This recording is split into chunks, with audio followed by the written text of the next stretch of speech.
မင်္ဂလာပါ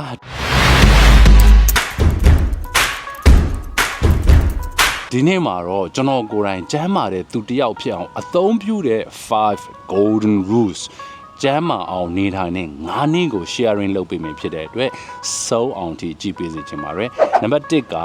don't smoke ဘယ်အရွယ်ပဲဖြစ်ဖြစ်ဆေးလိပ်တောက်ခြင်းကကျမ်းမာရေးအတွက်ထိခိုက်စေပါတယ်ဒါကြောင့်မို့ဆေးလိပ်တောက်ခြင်းကိုရှောင်ကြဉ်သင့်ပါတယ်Number 2 limit your alcohol intake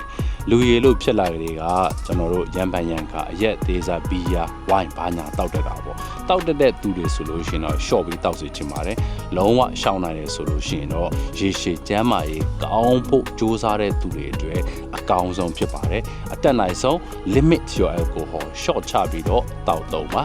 Number 3က healthy diet ဖြစ်ပါတယ်ကျွန်တော်တို့က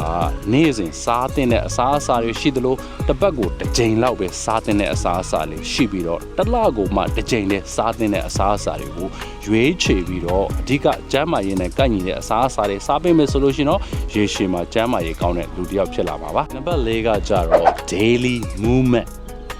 မဖြစ်မနေနေ့စဉ်နာရီဝက်တော့၎င်းအချိန်ရမယ်ဆိုရင်45မိနစ်အကောင်းဆုံးကတစ်နာရီပုံမှန်အားကစားလုပ်ပေးမယ်ဆိုလို့ရှိရင်တော့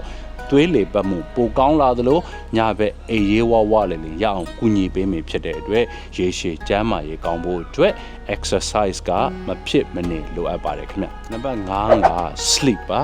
ဘယ်သူပဲဖြစ်ဖြစ်ညဘက်အေးရေးဝဝလည်းအိတ်မေဆိုလို့ရှိရင်နောက်တစ်နေ့မှာလန်းလန်းဆန်းဆန်းဥပမာကလေးငယ်တွေဆိုလို့ရှိရင်စာသင်နိုင်မယ်လူကြီးတွေဆိုလို့ရှိရင်အလုပ်လုပ်နိုင်မယ်အသက်ကြီးတဲ့လူတွေဆိုလို့ရှိရင်တရားဘာဝနာပွားများနိုင်မယ်စီးပွားရေးလုပ်တဲ့လူဆိုလို့ရှိရင်မိမိအလုပ်မှာရေရှည် focus ကောင်းကောင်းထားနိုင်မယ်ဖြစ်တဲ့အတွက်ညပိုင်းစောစောအိပ်ရာဝင်ပြီးတော့အနည်းဆုံး6နာရီကနေပြီးတော့8နာရီထိတစ်နေ့ကိုအိပ်ရေးဝဝလည်းအိပ်ပေးဖို့တိုက်တွန်းခြင်းပါတယ်အခုဒီအချက်၅ချက်က master တက်ဖို့ရေရှည်ကျန်းမာရေးကောင်းပြီးအသက်ရှည်ဖို့အတွက်ဘယ်သူမဆို